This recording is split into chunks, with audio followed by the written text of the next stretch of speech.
Olá, amigos do Raposa Colorida. Estamos aqui para mais uma atualização do nosso canal e hoje a gente vai falar de um ritual algo insólito que se encontra na Bíblia. Está registrado em Gênesis capítulo 35, em que o patriarca Jacó, pai de muitas nações, foi para Betel mais uma vez. Ele já tinha estado em Betel, El Betel, muitos anos antes, quando ele ainda era solteiro, quando estava indo lá para a casa do irmão do cunhado dele, Labão, e Deus apareceu para ele. Ele viu uma escada, os anjos desciam e subiam, e ali ele viu esse lugar, é a própria casa de Deus, isso é um lugar sagrado. Aí pegou a pedra onde ele estava dormindo, ele ungiu, despejou azeite naquela pedra como uma oferenda a Deus. Então a pedra é como se representasse Deus. E anos depois, ele mais uma vez voltou a Betel, com a família dele. Então está escrito assim lá em cima: depois disse Deus a Jacó, levanta-te para... Isso está em Gênesis 35, Levanta-te, sobe a Betel e habita ali, e faz ali um altar ao Deus que te apareceu, quando fugiste da face de Esaú, teu irmão. Então disse Jacó à sua família e a todos os que estavam com ele: tirai os deuses estranhos que há no meio de vós, e purificai-vos e mudai as vossas vestes.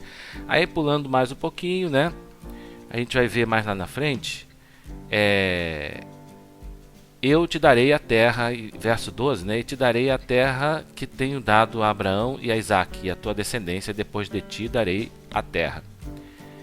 E Deus subiu dele, do lugar onde falara com ele. E Jacó pôs uma coluna, verso 14, Jacó pôs uma coluna no lugar onde falava com ele, uma coluna de pedra, e derramou sobre ela uma libação, e deitou sobre ela azeite. Então aqui no verso 14 de Gênesis 35 diz assim, que Jacó levantou uma coluna de pedra e fez uma libação. O que é libação?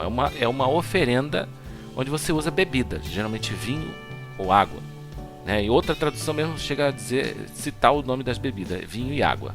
Ele despejou vinho, água e azeite sobre aquela pedra, e ele passou a chamar aquele lugar de El Betel.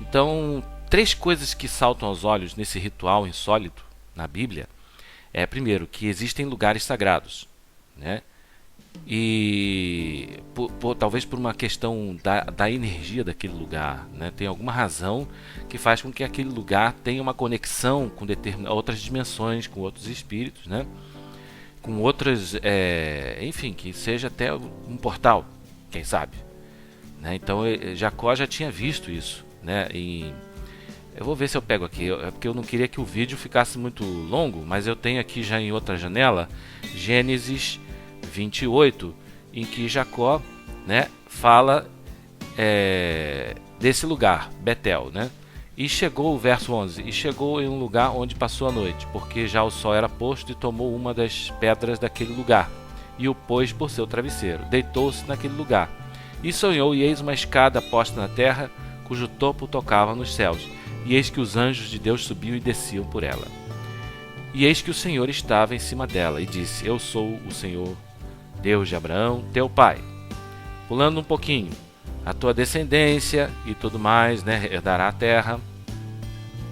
Então, acordando, verso 16. Então, Deus falou com ele, aquela toda, depois vocês podem ler com mais cuidado, cada um com o seu entendimento, E acordando, pois, Jacó de seu sono, disse, na verdade, o Senhor está nesse lugar, e eu não o sabia, E temeu e disse, quão terrível é este lugar! E este não é outro lugar senão a casa de Deus, e esta é a porta dos céus. Verso 17 de Gênesis 28. Esta é a porta dos céus. Então, olha que, se você quiser conferir depois na sua Bíblia, Gênesis 28, verso 17. Esta é a porta do céu. Então, isso que a Bíblia está dizendo é que existem lugares que são portais. Existem lugares que têm uma energia, que talvez comunica com outras dimensões. Então isso é a primeira coisa que a gente percebe. A segunda é que ele fez um ritual de libação, ou seja, ofereceu líquidos, ofereceu bebidas, água, vinho e azeite. E tudo em cima de uma pedra. Então, no Gênesis 35 diz que ele erigiu uma coluna de pedra e derramou sobre essa coluna de pedra vinho, água e azeite. Então aquela coluna de pedra seria o receptáculo da oferenda. Mas só que acontece que existe no Oriente um ritual que se perde nas brumas do tempo, se chama Abhisheka, do sânscrito, que traduzido é mais ou menos como a palavra unção ou batismo. É você derramar sobre determinados objetos, né, sagrados ou ícones, né, de deuses, por exemplo, determinadas bebidas e oferendas, como leite e água, vinho, azeite mesmo. Então a gente vai ver aqui, eu separei aqui umas imagens, né, uns ícones, e outras coincidências que a gente pode ver também é exatamente isso aqui. Vamos diminuir aqui, ó. Esse aqui. No Oriente, o deus Shiva é representado como uma pedra.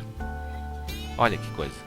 E geralmente é uma pedra que é encontrada em algum lugar sagrado, em algum lugar de peregrinação, que dentro da visão, né, do hinduísmo, é um lugar sagrado, um rio sagrado, um lugar onde, a semelhança do que Jacó sentiu em Betel, segundo o entendimento das pessoas daquela espiritualidade, possui também um portal que se comunica com algum Deus, com alguma inteligência divina, né? E Shiva é representado por uma pedra que eles pegam daquele rio. Ela já tem um formato um pouco redondo, mas aí depois ela é polida para ficar com esse formato, né? E muitos dizem isso daí uma representação fálica, porque o nome é Shivalinga. Shivalinga seria lingam, do sânscrito, pode se referir ao falo, né? E Shiva quer dizer uma representação de Shiva enquanto falo. Mas não é só o falo, porque se vocês repararem, isso é uma das coincidências que a gente pode encontrar entre a visão de Jacó. Também às vezes é um cristal, tá vendo? Eles derramam, tá vendo? Nessa foto está sendo feita uma libação de água sobre um cristal arredondado que representa Shiva. Então esse cristal que vocês estão vendo aí é uma representação de Shiva, né? E ele é um cristal especial. Geralmente ele é tirado de algum lugar de peregrinação, algum lugar sagrado, ou de algum rio sagrado, né? Então a gente duas coincidências. Primeiro, que essas representações são de lugares sagrados e, portanto, como na experiência de Betel com Jacó, é um lugar que comunica com outras dimensões.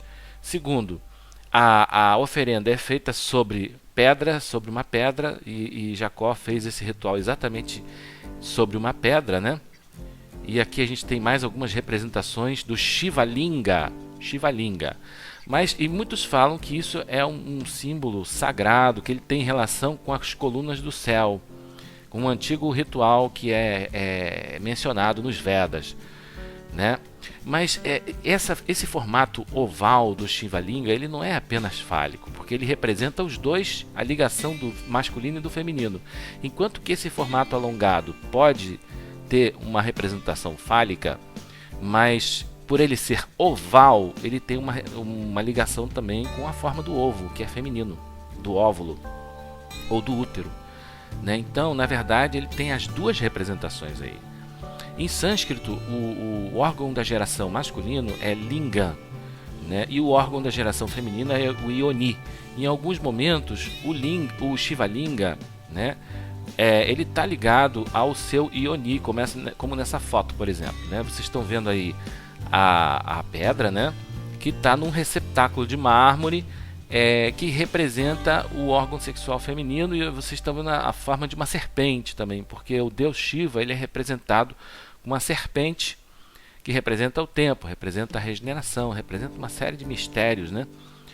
E então, às vezes ele é representado dessa forma, que tem um apelo ainda mais fálico, né? E também às vezes assim no obelisco, né? Mas por que tem esse receptáculo? Quer dizer, a base dele, que representa o ioni, né, nesse caso, ele é ligação do masculino e do feminino, né? Porque isso é o casamento do céu e da terra, porque diz que, né, o lingam é o céu, né? E o céu faz chover que fecunda a terra, e a terra dá o seu produto, o seu fruto, né? Então fala da união do masculino e do feminino gerando as suas progênies, né? Então aqui a gente tem mais uma imagem do Shiva Lingam, né? Então, como eu estava falando, o formato oval aqui é uma outra representação de Shiva, diferente, né? Então esse formato do Shiva Linga, ele tem esse significado, né? Existe um ritual. Agora, uma outra semelhança também, que os hindus, eles derramam sobre esse Shiva Linga várias coisas, né? Uma vez eu enumerei: leite, nata não é, iogurte não, ghee, manteiga ghee, azeite, às vezes eles água com cúrcuma, né? Eles derramam água mesmo, e várias água de rosas eles derramam, e vão derramando, vão colocando rosas mesmo, e depois untam a pedra com várias, como cúrcuma, o que eles chamam de vermelhão, né? Então eu vou mostrar para vocês um ritual bastante bacana, que a gente vai comentando e vendo esse ritual à medida que a gente for comentando, né? Então aqui vocês têm um Shiva Linga, uma pessoa, né, que pegou o seu Shiva Linga, né? E não sei de onde que é essa pessoa, mas ela vai fazer um ritual simplificado. Notem que ele está despejando leite em cima da pedra, que representa Shiva, né? O Linga, né? E o Yoni, ligado à sua Yoni, né? Então aí a gente está vendo, né, uma parte desse ritual que eles chamam de Shiva Puja Abhisheka, né? Abhisheka é uma palavra sânscrita que tem essa significação de unção, de você oferecer uma libação, né? É como se fosse o batismo, é como se fosse aquele ritual em que o profeta derrama azeite sobre os reis. Então é uma coisa que se aproxima muito desse mesmo princípio. Então vocês estão vendo, ele está derramando suco, né? E outras coisas mais que ele vai derramar. Então mais uma semelhança, né? Que ele está fazendo um ritual de libação. Aí está colocando, né, creme, né, derivados do leite, derivados do leite. Tem uns que botam manteiga. Então ele vai colocar mel, né? Mel, está despejando mel no Shiva Linga. Isso é um ritual muito comum na Índia e que a gente pode perceber uma semelhança com o que Jacó fez. Então, e uma outra coisa interessante também da gente falar é que o Emanuel Swedenborg, ele falou em sua obra, tá jogando água, tá vendo? Ó, a água já é uma outra semelhança com o que Jacó fez com a pedra lá, com o obelisco dele lá, né? E uma outra coisa interessante é que existe uma semelhança entre a palavra Jeová e Shiva.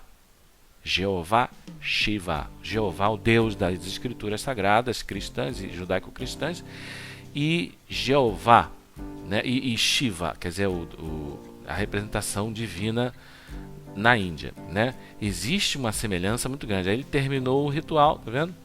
E fechou tudo, vai colocar algumas coisinhas em volta.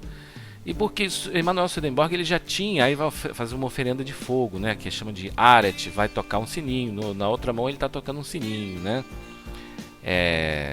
Então, Swedenborg já tinha visto a semelhança entre Júpiter e Jeová. A palavra Júpiter é jovem, né, em latim, e jovem, Jeová, jovem, né? E eu acho que existe uma semelhança também entre a palavra Jeová e Shiva. Jeová, Shiva. Então isso aponta para uma origem comum, um núcleo comum, né, de onde originaram toda a nossa devoção, toda a nossa fé, né? Agora ele vai utilizar a pasta de sândalo, vai untar o Shiva Linga com a pasta de sândalo. Geralmente eles fazem esse ritual recitando alguns mantras ou recitando algumas preces que estão lá em determinados tantras, determinados sutras deles lá. onde eles têm a pasta, né?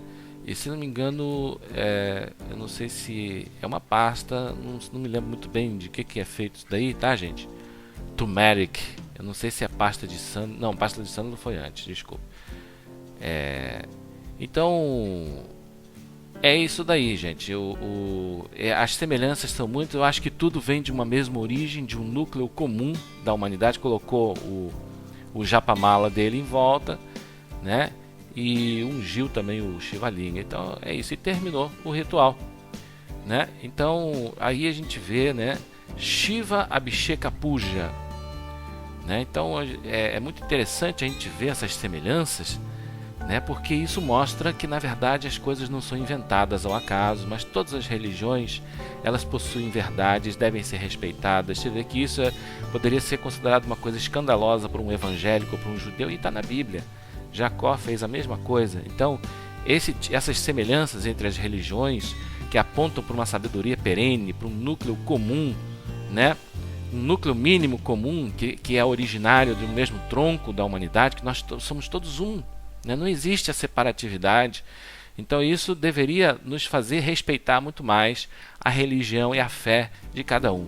Ok, gente? E a diversidade, entendendo que no fundo não existe a diversidade, é tudo uma coisa só.